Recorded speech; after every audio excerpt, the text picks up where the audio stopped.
sure that I will follow up with you. So if you can, next slide.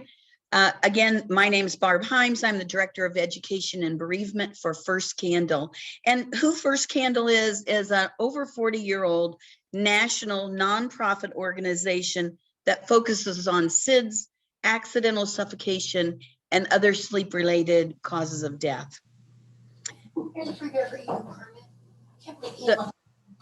We started as a grassroots effort of parents offering support to one another after our babies had died. And there was no safe sleep, there was no back to sleep, no education. We just had subsequent children and took them home on a wing and a prayer. So we were a core support group for each other. Then Back to Sleep campaign came out. There were some proactive things that we could do, and we've been involved with the National Institute of Health and other federal organizations to continue to get this message out to new and expectant parents, grandparents, and now healthcare providers and outreach workers as well. Next slide, please. So today, what we're really going to talk about, the learning objectives we have are to be clear about SIDS and SUID. They're often interchanged and people don't always understand the difference. So we're going to try and clarify that. We will go through all of the American Academy of Pediatrics safe sleep recommendations, but you will learn to be able to list 3 or more recommendations. And certainly, and the most important thing is the reasons behind them. Because if we expect parents just to follow blindly what we're saying, we're not going to get a lot of compliance. If families understand why it's important, that changes things. And then we get more compliance and more families that are practicing safe sleep. We're going to talk about really important things, and that's the universal struggle, and that's exhaustion. And so at the end of this program, you'll at least know 2 ways to address exhaustion and many more. And most importantly, I think we need to do some self-reflection and recognize personal biases that impact how we deliver the message to families and how to overcome some of those obstacles or barriers we have as providers to meet families where they are. So that's our goal for today. Next slide, please. I'd just like to take a minute for people to put in the chat what you hope to get out of today's training. And if you want to type that in as we're talking here, and what are your struggles or obstacles? What are things that we can talk about today that can help you be better at just getting that message out, disseminating that message, and meeting families where they are?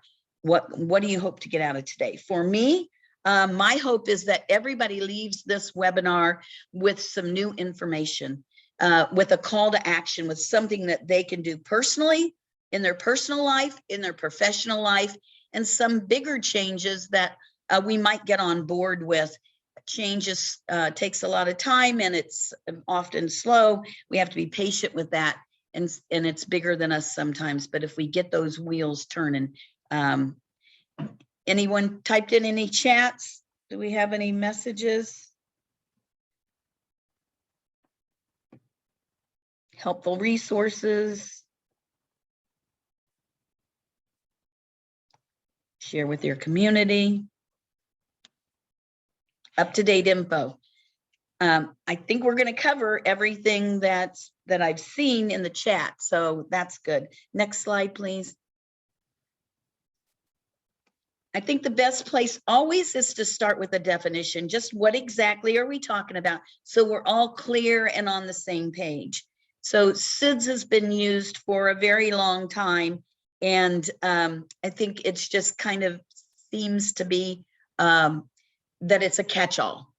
But SIDS really has a definition. It started in the late 60s, actually 1969, and the definition was the sudden unexpected death of an infant under 1 year. It wasn't under 1 year originally, it was 2 years of age or younger, but now we've tweaked it down to this definition. Infants under 1 year of age that we have no known cause after a complete autopsy, a thorough death scene investigation, and review of the medical history. So those three pieces come together to make a diagnosis of sudden infant death syndrome. It's really a definition by exclusion. When you rule out all other causes, it's then ruled sudden infant death syndrome. Next slide, please. What you now are hearing more about is SUID, so the sudden unexpected infant death. And again, it's the same thing, death of an infant under 1 year of age that occurs suddenly and unexpectedly. But after a full investigation, these deaths may have a diagnosis. It might be suffocation, it might be asphyxia. We see babies entrapped in their cribs, in adult beds, in any number of ways. Window shades, different things. And then there are also some infections, metabolic disease, trauma. They can be accidental or non-accidental, or SIDS. So SIDS is really one piece of that pie. Next slide, please. And then the next definition is accidental suffocation and strangulation in bed. So it's termed ASSB, and it's a cause of death code that's used by Vital Statistics, and it's used to identify deaths caused by suffocation or asphyxia. So in a sleep environment. So you'll hear that scenario, a baby was asleep. When they found the baby, someone had rolled over on top of them. They had gotten wedged between the wall and the mattress. They gotten tied up in bumper pads, pillows and blankets over their head, rooted around and gotten at the bottom of the bed, underneath a pile of blankets, underneath a body part. So a lot of different ways this accidental suffocation and strangulation in bed can occur. Next slide, please. I think this helps clear it up a little bit. It makes it a little, you know, when we're talking about all those, this is, SUID is a pie. It's the whole piece. And then you have pieces of that pie that are different causes. So if you look at the orange slice of the pie, those are the deaths that occur that are ruled sudden infant death syndrome, about 38%. And then if you'll look at the purple there, the 26%, that's accidental suffocation and strangulations in bed. And then you've got the 36%, the green, are unknown causes. So this is from Center for Disease Control in 2017. So if you can kind of look at it as the whole pie, but SIDS is just one piece of that. Next slide, please. Some of you may have heard of the triple risk model, and this is the theory that you have a baby that is postnatal critical developmental period of time. So that would be any baby up to 1 year of age. So biggest changes, most developmental changes that we will occur in our whole lives is that first year. You have to learn to breathe, suck, swallow, scoot, crawl, walk, talk, all those things that are going to happen in that first year of life. And that puts those babies into the developmental period. Lots of growth changes, lots of things going on. And then if you look to the bottom left, you'll see that vulnerable infant. Those are those intrinsic risk factors. So things that we don't really have control over. Male, gender, premature, low birth weight, genetic polymorphisms. So those are all things, those are just make those infants vulnerable. And we don't, you know, we don't have any control really over that. But if you look at the right side, the circle there, those are the extrinsic risk factors. Those are things that we have control over. Sleep position, bed sharing, over bundling or overheating, soft bedding, face being covered. Those are all things that we can do something about. But if you have all of those going together, then you see those in the middle, those deaths that occur from SIDS that are it's like the eye of a perfect storm. You have all those to come together, and those are those infants that can't overcome a simple cold or some small thing that may be that trigger that causes this baby to die. Next slide, please. So when I say this many babies died from this and this, and there's a lot of confusion around in the diagnosis, because I'll take my state, for example. I live in Indiana, and we have 92 different counties within our state, and we're still in the coroner system. So those 92 counties all have coroners, and depending on which county a baby dies in, some of them will only rule it sudden infant death syndrome, and others will only rule it asphyxia, positional, or accidental suffocation. And then you've got all that in between. So it depends on where your baby dies, what that death scene is ruled. There are no mandatory standards for death scene investigations, unfortunately. Again, Center for Disease Control has a SUID standard, but and every state has a team that does education, but they might change. For Indiana, they might do 5 trainings, and they'll be regional, but the turnover rate is so great, and we can't get everybody on board, and it's a lengthy process, and so it's not always used in some of those counties. So doing a consistent investigation is huge, and we don't always have that. The other thing that we hear from our grief calls is that how the babies died and where they were, and there's a big emotional and implication that goes along with this, as well as social and financial. How does the family, how's the parent treated by their work? Are they allowed, just 3 days off? Are they, when they come back, how are they treated? So there's a lot of emotional things that go along with that. So it can have an impact on you financially if you're only allowed a couple of days off, and you need more time than that. And then you're docked your pay, and a lot of parents lose their jobs. So those implications are huge. I'd say another thing that we hear is that media comes and covers the death, and sometimes it's plastered on the news, sometimes it's in the newspaper. We've had families that TV stations have been in their bushes filming their homes, trying to film in their windows. So a lot of a rippling effect when a baby dies, and what that has, what that means to that family, and what it means to the community. Next slide, please. I think we all know that poor maternal health equals poor birth outcomes. But I think the really important thing about this, and looking at these studies, is that low birth weight and premature babies have an up to 4 times greater risk of sudden infant death syndrome. And if we look at women of color, up to 50% more likely to give birth prematurely, and their children face 130% higher infant death rate.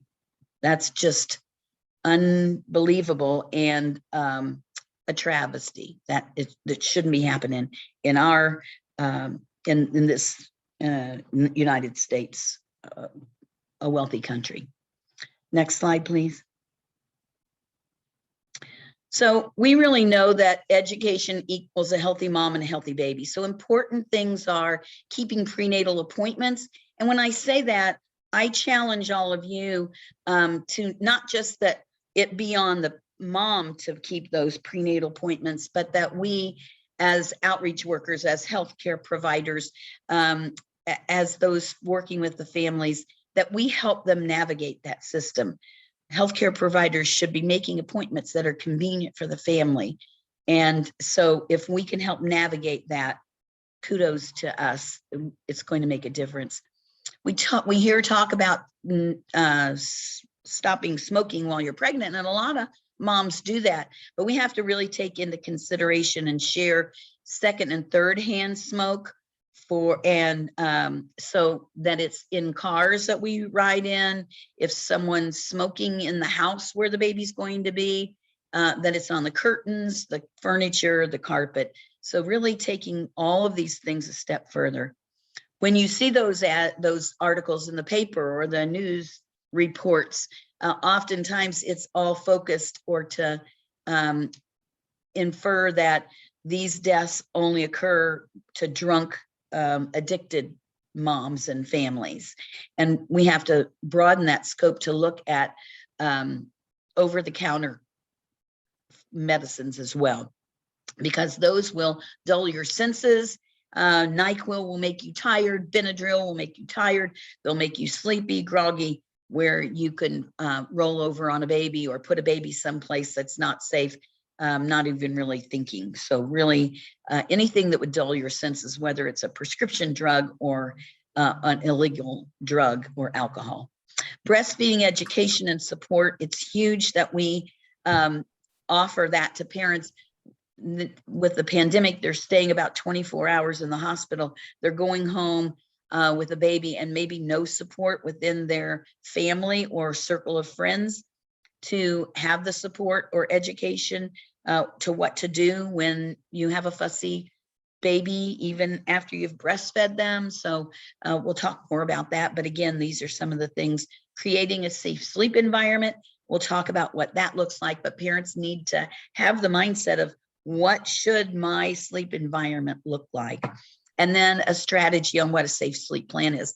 And any parent can attest to this, is that you have a plan and that plan doesn't always work. So then you have to go to plan B or maybe even C or D, so that they have a plan and are able to have a backup plan in place. But the bottom line is really that women must continue to receive care and support services postpartum for the first year. And I think we're all on page with that and really lobbying to get that covered here in the States. So we're seeing a little bit more, maybe 6 months. It needs to be a year, and we need to continue to push for those changes. That's some of those that are changes that are going to be slower and take a little more time, but we all need to jump on board and support them. Next slide, please. And this is really very telling, I think, if we look at babies and families that are not following those safe sleep recommendations. Why? And then we see this, it kind of clears up some of those questions. If you look, nearly half of the caregivers did not receive correct advice on safe sleep practices. And caregivers who received correct advice were less likely to place their babies on their stomachs or their sides. So you can see 55% got, so just about a little over a half got correct advice. But then when you look, 25% got incorrect advice, which is very scary, and 20% got no advice. So it doesn't matter whether it was correct or not, they didn't get anything. So things that really make us look at what we should do and focus on making sure that that we have correct and up-to-date information. Someone put that as that's what they hope to gain out of today, and that they would that we can also, that we know it, but that we can share it with families in a comfortable format that parents will listen and understand, and that we have a good relationship and have built trust with those families to know that we're that trusted provider of information, accurate information. Next slide, please. I'd really like for everybody just to take a look at this for a minute. You can chat, you can type in the chat for me, but what jumps out at you, if anything? These are unsafe practices that are very common. And when we look at statistical information, when we look at not being placed on their backs to sleep, any bed sharing at all. So they might have started in their own crib, but then ended up in an adult bed sometime through the night, and then any use of any soft bedding. So look down that list. Is there anything that jumps out at you? Anything that's kind of an aha moment to you, or something that you can kind of gives us a target of where we should focus our efforts, I think. What do you see? What bed sharing? Someone put age. We've done a pretty good job of putting babies on their backs. So that's good. I mean, we can improve, but we've done good there. Soft bedding, 40%. That's something still. I think it's changing our mindsets. People of color and possible ethnicity. And I think some of this be that healthcare professionals are not trusted, not seen as trusted providers of the information. And we need to change that. And hopefully as we go through this. So yeah, you can see where we need to be focusing our efforts and making sure that accurate information is being given. Next slide, please. And this is a huge thing, that what are the factors that influence parents' decisions? Is it their family practices, their cultural norms, that they don't have the socio-economic factors, that they don't have what they need? Or is it just their desire to bond or their breastfeeding? So there's a lot of different reasons. Some that when you look at past experiences, they've had a baby that died and they want to keep their baby close to them so that they can make sure nothing happens, when in fact what they're doing is putting them at a higher risk. So many influences that come into play here. Next slide. I mentioned this in our objectives. The one thing we all have in common is exhaustion, and that is a universal problem. We have to prepare new parents for this. It's not that you can store up sleep, but it sure is important that we encourage our expectant moms to not run on empty, not end up coming to the hospital on empty. So they've, they're doing last minute things to prepare. A lot of the moms I work with have their premature babies, and so they go into premature labor. They weren't planning. They thought they had another couple of weeks, and so now they're hurrying. They've maybe had some contractions. They've been up all night long. So really, if we can encourage them to get some rest before they come to the hospital, and that's hard. Any kind of rest is hard, especially if they have other toddlers or other children that they're taking care of, that they've, it's exhaustion is really a tough one. Next slide, please. So what are some things that we can do? If your patient, your client has family and friends that are around and offer and want to help, let them. Encourage mom, empower mom to say it's okay. And to make a list of all the things that need to be done.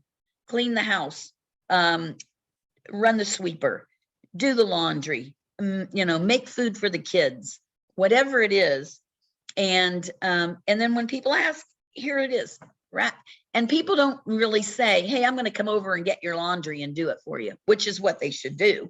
But instead they say, hey, what can I do for you? Is there anything I can do? And so unfortunately, it's back on mom to say, yes, you can.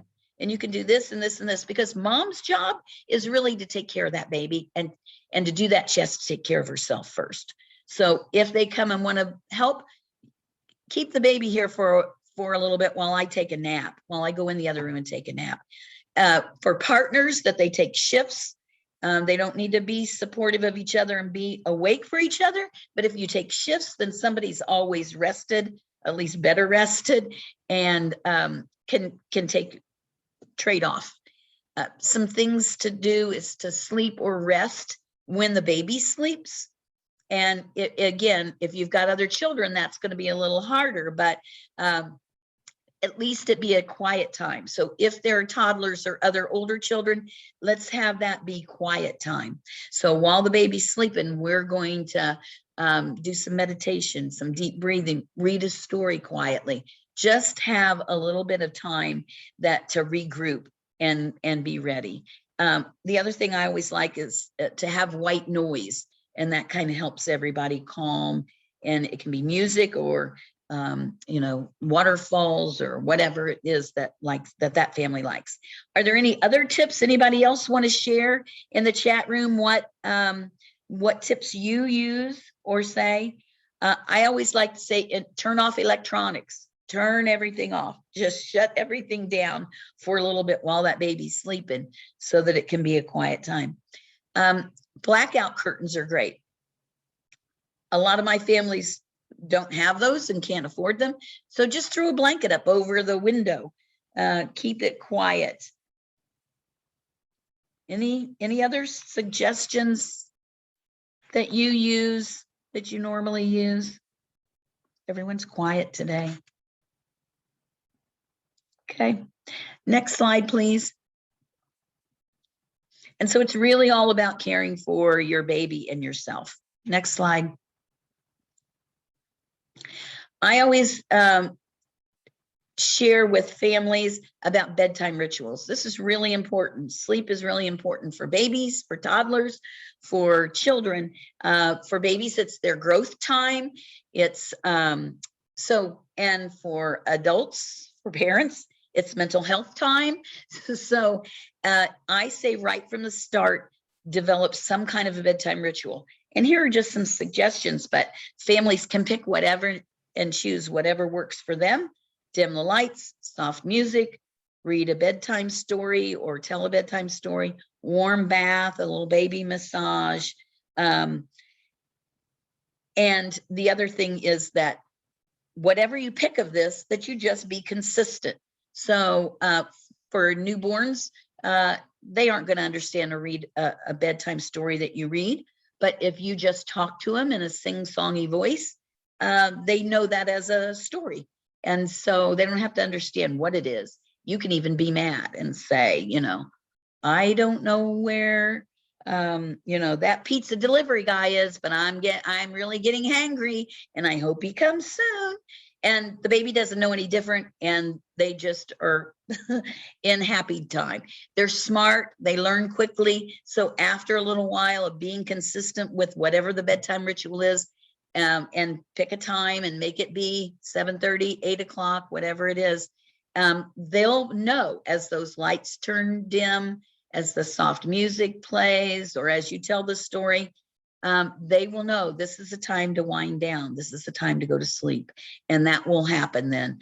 The beauty about it is they don't know how to tell time. So if you need them to go to bed a half an hour early one night, you just start the process earlier. If they're fussy particular afternoon, you can do this again so that you can start that ritual to calm them down. So a lot of benefits for this, especially mental health time for parents that we all need. So next slide, please. So safe sleep will save lives. We know that. This helps us. This slide really helps us, again, focus on our messaging and our timing of that message.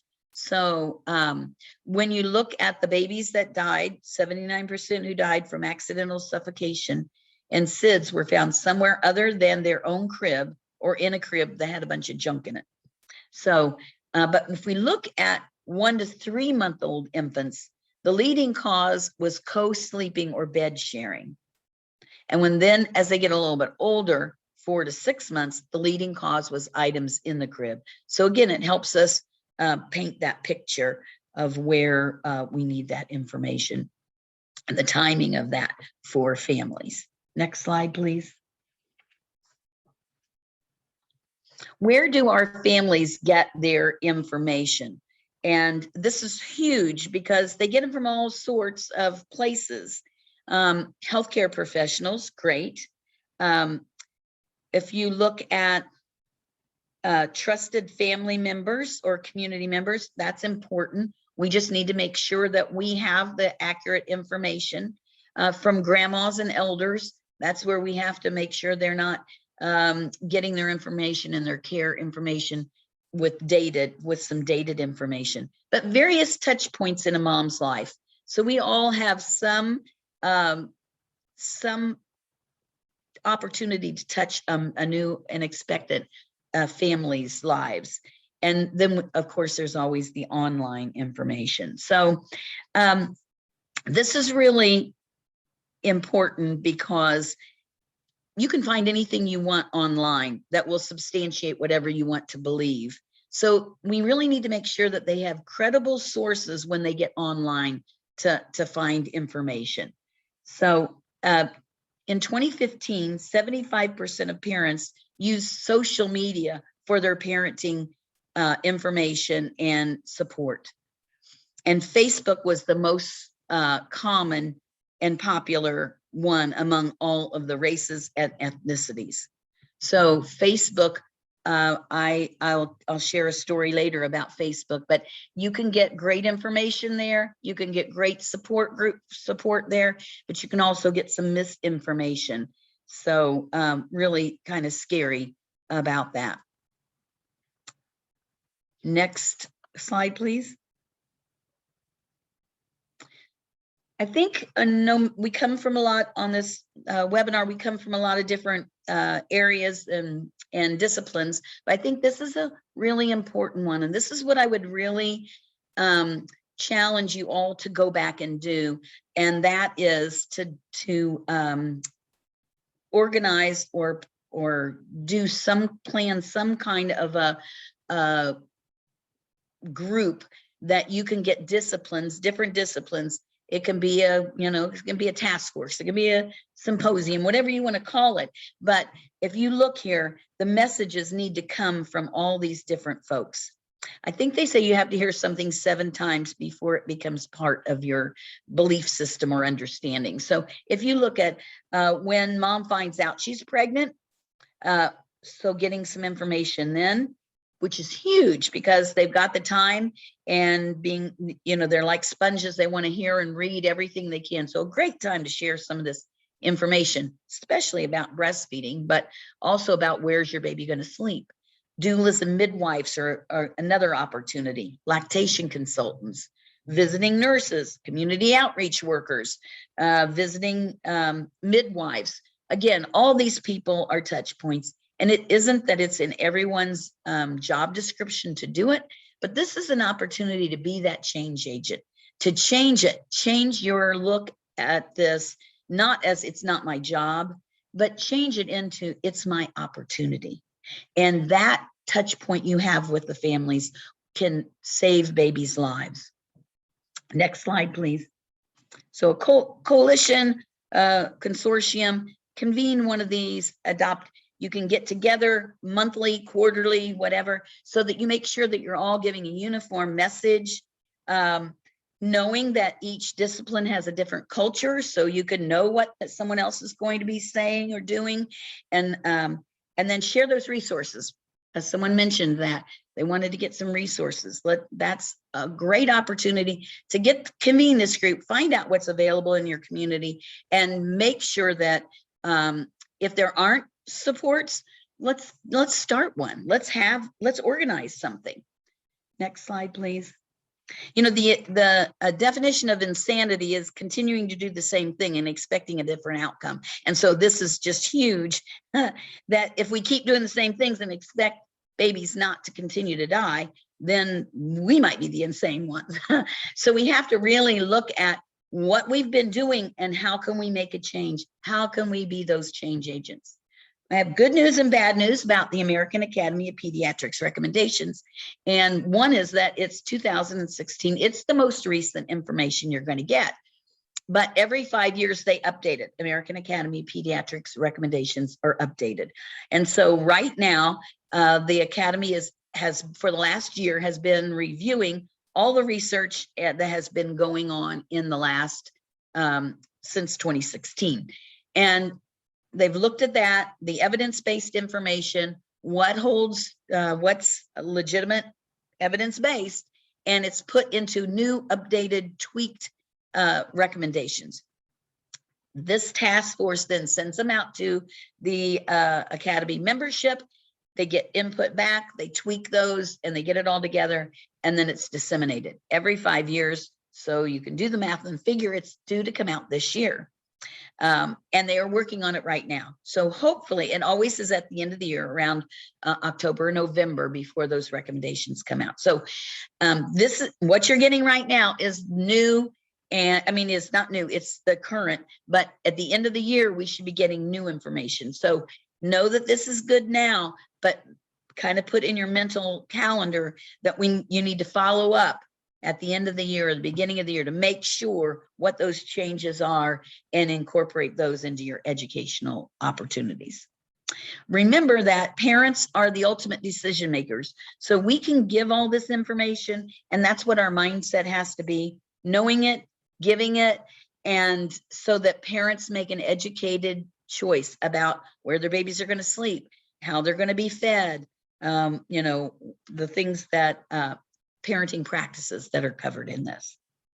So always place babies on their backs for every sleep, nap and nighttime. Sometimes here parents will tell me they sleep on their back at night, but during the naps, I just put them on the couch on their stomach and they sleep better and longer and I get more done or whatever. So we really want to keep them on their back for every sleep time. A lot of parents say, my baby doesn't like it on his back. Well, if you start from when they're newborn, hopefully that will be their preferred sleep position. But where they sleep the first 2 weeks in life tends to be where they will continue to sleep. So starting right from the beginning on their back, using a firm surface with a fitted sheet, and that should also be flat, and you'll see that again later. Breastfeeding, in 2011, when the recommendations came out, breastfeeding was bullet like number 8, and it was moved up to be the 3rd one in importance. Breastfeeding is recommended. We know that reduces the risk of infant death. Room sharing without bed sharing for the first year of life, or at least the first 6 months, and keeping soft objects, loose bedding out of the baby's sleep area. So pillows, blankets, stuffed animals, even bumper pads. And then considering offering a pacifier at nap and nighttime once breastfeeding is firmly established. So that might be a couple weeks to a month before breastfeeding is going well, and then offering the pacifier. Next slide, please. Avoid smoking exposure, alcohol and drug use during pregnancy and after birth. So before, during, and after are really important. We'll talk more about that as well. Not to overheat or over bundle or over wrap babies. Infants should get their well checkup. This is really, with now all the COVID, it's really questioned about babies getting their well checkups, their well visits in, and being immunized on time. And it's important that we keep those. And most practices have set things up. So this is the sick hallway or rooms, and this is for well checkups, and call when you get, here, and, we'll let only so many in. There's not a waiting room. Your waiting room's your car. So there, a lot of changes have been helpful that way. The home breathing and heart rate monitors are not effective to reduce the risk of SIDS. So a lot of families spend money on those, use them. I think sometimes that's a false sense of security. And we know it doesn't reduce the risk, but it will alarm you that something's going on. Avoid commercial devices. You can see those all the time. They're on the market, they're on the internet, different things that will keep baby in a position on his back. Some of them are almost like Velcro, keeping them on their back. Others are wedges or rolls.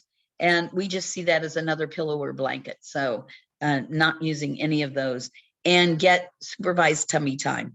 And then when the baby falls asleep, turn them back over. And again, we'll talk a little bit more about that. Next slide, please. We really want to have a conversation. Start listening to your families and their practices. Ask them if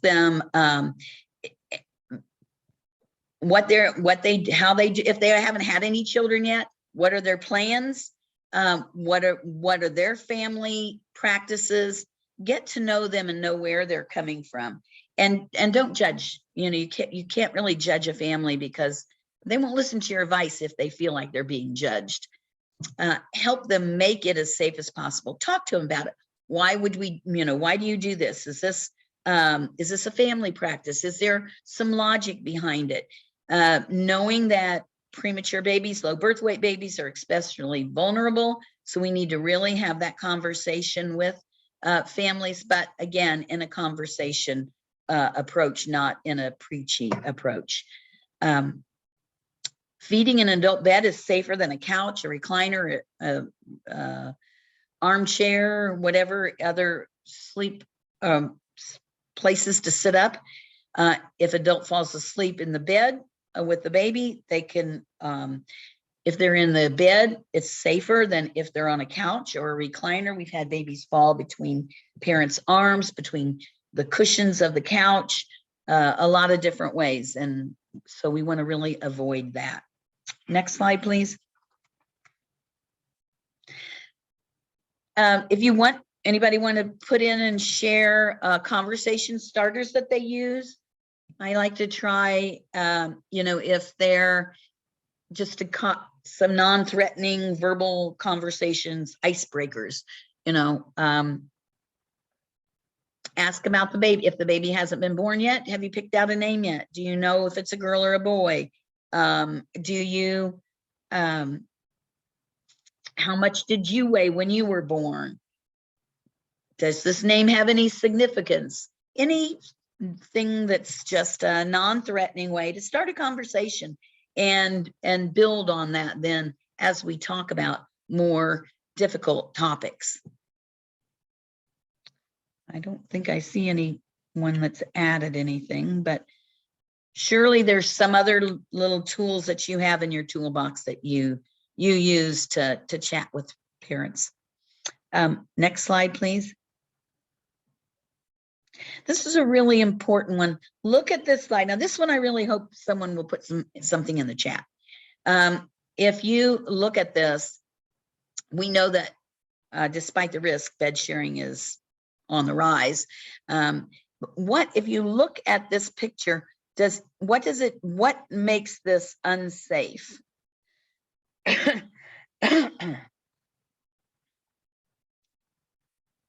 Anybody want? There was something in the chat. I didn't see what it was. Pillows. Yeah. Wouldn't take much for that baby to turn its head right into that pillow. And remember, it doesn't have to be something that completely obstructs the baby's nose and mouth. It can just be where they form a little air pocket. And if they rebreathe their own air, the oxygen gets dirtier and dirtier, and the baby can be asphyxiated. Mom could move her arm around and strangle the baby, or even just, cover the baby's nose and mouth. It doesn't take much to cover that nose and mouth. Mom's look like she's dozing. She's close to the edge of the bed. Yeah, it does, because it looks like there's a whole nother pillow on the other side. I hadn't even noticed that before. A lot of different ways that baby could and mom could move and put that baby. And the most important thing to realize and remember about this is that sleep is an unconscious state of mind.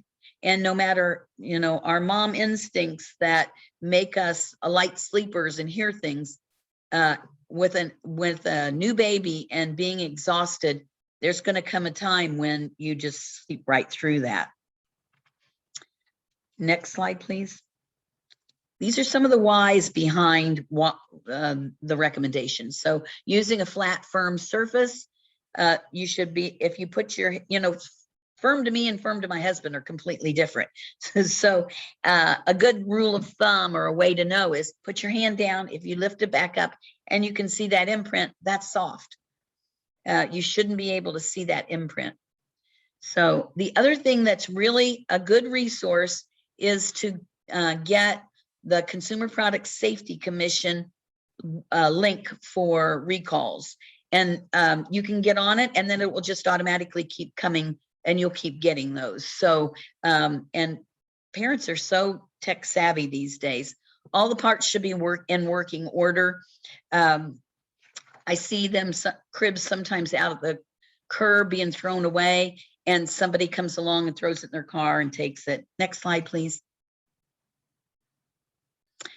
Soft bedding. we know babies can get it up and around their nose and mouth. Next slide, please. Really important are these incline sleepers. They've been recalled, and this is what really needs to be shared across the board, because the rock and play were started out, and then it's other incline sleepers, and babies can roll off. They can roll over into that where it gets up around their nose and mouth. They can obstruct their own airway. So a lot of different ways, these incline sleepers. But despite them being recalled, despite them not being on the market, families have them in their homes that they've used for older children. They pass around amongst their family because they love them, and the babies sleep well in them.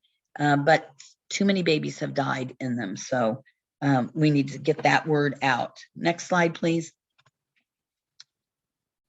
These positioners, again, they're this one with the elephant. I've seen it all over on social media, and they say, but it's not for sleeping. Well, tell that little baby that in the middle of the slide, because they're sleeping. So the bottom one, the nap nanny, it was recalled. I saw it on social media, Throwback Thursday, and some mom had her baby in that. Somebody else commented, oh, your baby's so cute. And somebody else said, oh, I love that little thing that your baby's sleeping in. Where did you get it? And they said, you can't get it anymore because it's been recalled. Too many babies died in it. And then somebody else pops on and says, we can get it on eBay. So scary things that you can get. Next slide, please. Again, car seats, all these swings, they're not made for infants sleeping. When you're traveling, obviously they can fall asleep, but if you're traveling for long periods of time, you want to schedule breaks and check on the baby. But you can see the many ways, just like the picture of sleeping with the mom, that can be dangerous for infants. Next slide, please. We say layer the baby's clothing and not the bedding. So wear a pajamas and a sleep sack over the top. A lot of my families can't afford these. You need to have 5 or 6 of them, and they are great to put on a baby registry. But if you don't have those, layer a t-shirt and a sleeper, t-shirt, socks, undershirt, socks, and then a sleeper. So layer the clothing and just not the bedding. Next slide, please. We talked about using a pacifier. Pacifier is really good, not just for fussy babies, but it is huge about that. But it's when you leave the baby with someone, a crying baby will get on everyone's nerves, certainly parents, but especially a caregiver. And when that baby is crying, that's when it's liable to have a baby shaken, hit, thrown. So a pacifier can have more than one use besides reducing the risk. Next slide, please. Breastfeeding can reduce the risk of SIDS. Next slide. You can find good information about that in 10 Steps to Successful Breastfeeding, but here are just a couple of really, really important ones. Next slide. Magical hour, share this with families if they're going to breastfeed, that this is a time for them to get to know their baby. Right now with the pandemic, there's only one support person, so it's usually the partner. But when there's multiple people that get to come to the hospital to visit, then it's very often they're anxious to not let the baby breastfeed for as long as they should, and because that first feed is usually a long one, and it doesn't give time for parents to get to know their babies. So that magical hour, I always say, tell everybody, you'll send a picture, you'll send all that later, but right now, this is for the first couple of hours. It's time for us to get to know our baby. Next slide, please. Breastfeeding, that you want to make sure that moms know ahead of time. Every 2 or 3 hours, the baby should go to the breast unless they're showing hunger cues, and then they would breastfeed more often. Next slide, please. Comfortable latch is huge. Babies breastfeeding shouldn't hurt or be pinchy. If it is, they need to see a lactation consultant, get a better latch, and to be more successful in reaching their breastfeeding goals. Next slide, please. I want you to take some time after we're finished. I know we're just about out of time, but everyone needs to, when we get finished, to get on YouTube and watch Teach Me How to Breastfeed. If you have anything to do with breastfeeding, it's huge, it's great, it's fun, and it's a great resource, and it will be worth the few minutes of your time. Next slide, please. Second and third hand smoke, we talked about that. If you go to the next slide. So things that you can do if someone smoked in your car or home: wash the windows on the inside, the walls, clean the seats and dashboard, just to get that residual smell out. You can put a little jar of charcoal like you use on the charcoal grill, put that in there. So just again, clean everything up, prepare your house if someone's been a smoker there. Next slide. I've got just a couple more, and these are frequently asked questions. So hopefully, next slide. Oh, we've moved into this. We all see things differently. So if you, do you remember this? Which way, what color did you see? Next slide. And this, anybody want to say what they see in this picture? It's important that we think about and know that we all look at things differently. So having those conversations are really important. We don't want to stereotype. We want to look at what's going on. Next slide. That's, oh, wait a minute, go back to that for just a minute. I'll share what. Did anybody say what they thought it was? A baby on its back. Did anybody see the couple standing at the edge of the water? So again, we can all look at something and see it a little bit differently. Next slide, please. We have unconscious assumptions, and we need to own them and realize them. And you know, there's really simple, comfortable ones that we can all know about our biases that sometimes we see. Some of us will think, when we say doctors, we think of males, nurses, we think of females. It's important to know your biases. And next slide, please. And what we need to look at is equality versus equity. If we give everybody the same thing, it doesn't always help, but let's meet families where they are and give them what they need. Next slide. There's many a times there's race, there's gender, there's age, there's disability, a lot of things that we can go back and look at. One more slide. And that's everyone has a story. So learn your client's story and be able to meet them where they are and share the information and walk them through, help them. Maybe they don't make it all at once, but they start with, you know, baby steps. And everybody can get this information and share it with everyone and make a difference, because you truly do make a difference in families' lives. Thanks for having me today. Awesome. Thank you so much, Barb Himes from First Candle. We really appreciate all of the useful information. At this time, Jen is going to share a link in the chat, which is going to tell you guys where to go to start to earn your own CEU certificates and print those out and save them to your local machine or a flash drive. You can then share those directly with your employer, upload them to your profile. We're going to give you that link. We're also going to send you some documents through Eventbrite that will walk you through the process. One of them is just a list of steps, so point and click, and the other one is the list of steps, but it also includes images. So the short version is only 1 page long. The long version is 5 pages long, but that's only because it includes large, very clear images that will help you with some visual aids if that's your learning style. So we're seeing lots of thank yous, lots of gratitude in the chat, lots of useful information. I believe that we already answered all of the questions in the chat. Jen, is that the case? I wanted to verify with Barb if we had. There were some questions about, is postpartum linked to SIDS? Is there no age requirement for inclined sleepers? Barb, did you cover those? No, I did. I don't think I did. The age requirement people use them at any age. They really should be used for infants. And again, all these recommendations for when you're of age or under.